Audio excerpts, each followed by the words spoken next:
Saudaraku sekalian yang dimuliakan Allah Subhanahu wa taala, yang ketiga ini peran negara yang penting. Jadi kalau tadi keimanan ini mesti harus diperkuat ya, agar perselingkuhan, perzinaan itu tidak merajalela. Kontrol sosial juga perlu digalakkan, bukan malah dikebiri. Yang ketiga ini negara punya peran yang besar. Apa perannya? Pertama itu mendidik dan memudahkan urusan nikah. Mendidik orang untuk bertakwa, beriman, ya, sehingga takut dia melanggar hukum-hukum Allah Ta'ala, takut dia untuk mendekati perzinaan. Ini perlu didikan ini di generasi muda itu.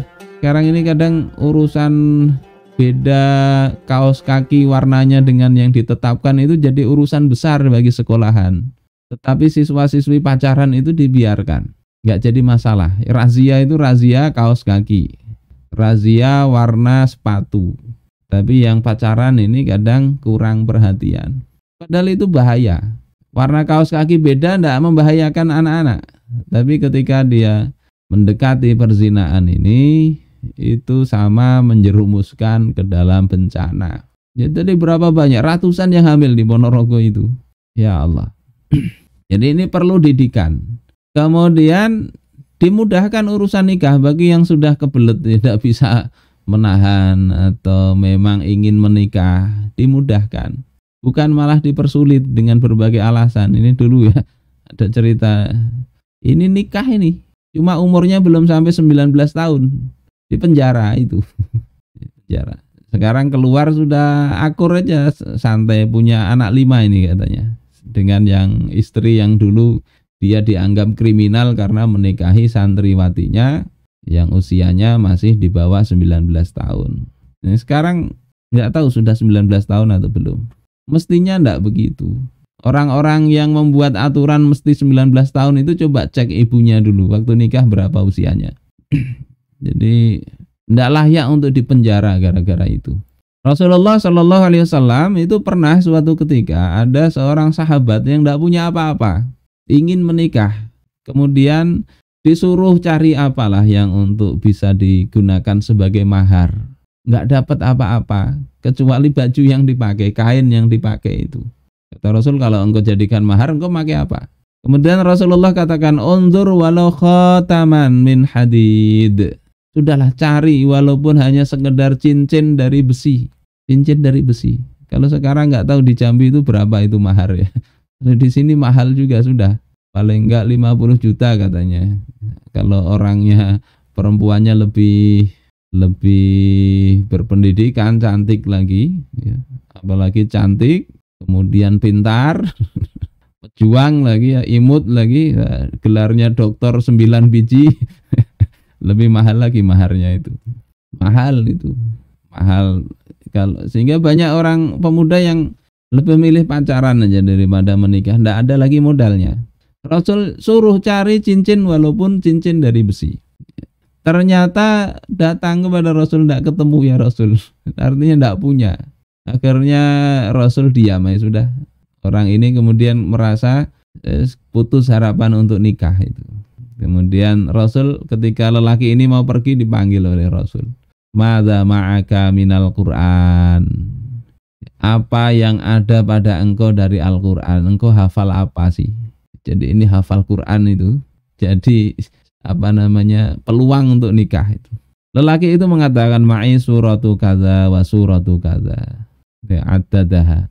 Kata lelaki ini, aku hafal surah ini dan surah ini. Kemudian dihitungnya ya, surah-surah yang hafal itu. Kemudian Rasulullah katakan, takra'uhunna an zahri qalbik. Apakah engkau bisa membacanya di luar kepala? Dalam artian engkau baik-baik dalam menghafalnya itu. Hafal betulkah? Maka laki-laki tersebut katakan, na'am ya. Maka Rasulullah katakan, idhab faqad malak tukaha bima ma'aka minal Qur'an. Sudah pergilah engkau ya.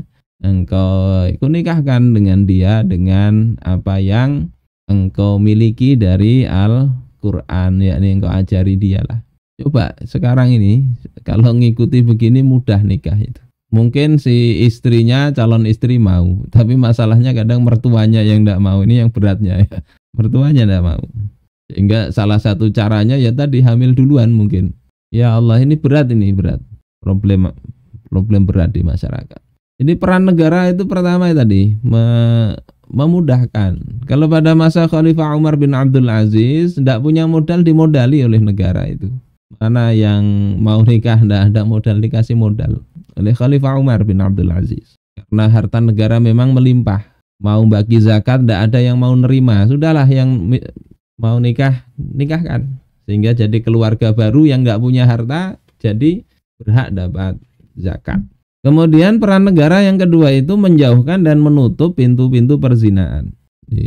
Terkait tayangan-tayangan, ya, penampilan-penampilan pornografi, khalwat, ikhtilat dan sebagainya, mesti itu ditutup ya pintu-pintu perzinaan itu.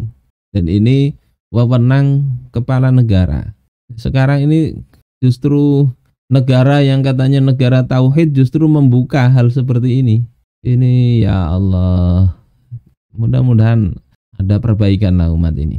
Dulu Khalifah Umar bin Khattab, dulu ini, itu karena khawatir banyaknya fitnah dari seorang pemuda yang namanya Nasr bin Hajjaj, yang sangat tampan di Madinah itu ya. Sehingga wanita-wanita banyak tergila-gila dengan Nasr bin Hajjaj. Beliau saat ronda ada wanita yang sedang bersyair mengharamkan Nasr. Pokoknya bikin orang tergila-gila. Disuruh nutup kepala tambah tampan. Suruh nyukur rambut aja tambah ganteng juga. Dasar dari sananya sudah tampan, ganteng. Akhirnya beliau karena khawatir ini merusak wanita-wanita di Madinah, beliau menyuruh Nasr bin Hajjaj ini untuk pindah ke Basrah. Ini bisa dibaca di dalam kitab Bada'i Fawaid ya, juga kitab yang lain. Jadi pindah ke sana. Gara-gara apa? Tidak ada salahnya sebetulnya, itu ciptaan Allah. Dan sebetulnya kalaupun Khalifah Umar itu tidak menyuruh juga tidak keliru. Tidak keliru karena ya itu hal yang alami, orang tampan itu ya sudah dari sananya begitu, tidak ada yang salah. Tetapi tadi ini perhatian beliau supaya menyelamatkan para wanita yang banyak tergila-gila itu, disuruh pindah aja lah ke sana, ke Basrah. Di Basrah numpang di satu keluarga ya, orang tampan di Madinah itu pindah ke Basrah tetap tampan ya. Akhirnya itu membikin kepincut istrinya si yang ditumpanginya itu ya, jadilah susah, akhirnya malu. Nasr bin Hajjaj pindah lagi. Ini apa, ndak ada dosa sebetulnya wajah tampan itu atau cantik, tapi sadar-sadarlah jangan sampai kemudian itu menebar pesona, membuat fitnah bagi banyak kalangan. Dan ini negara sampai hal seperti ini dijaga, bukan malah dikontes-konteskan ini yang paling ganteng. Nggak begitu. Kemudian yang ketiga, ini harusnya ya, itu negara mestinya menjatuhkan had zina. Kalau sudah dididik baik-baik, mau nikah itu diberi fasilitas, dimudahkan, pintu-pintu perzinaan ditutup, ternyata tetap aja ngeyel berzina, maka hukumannya berat.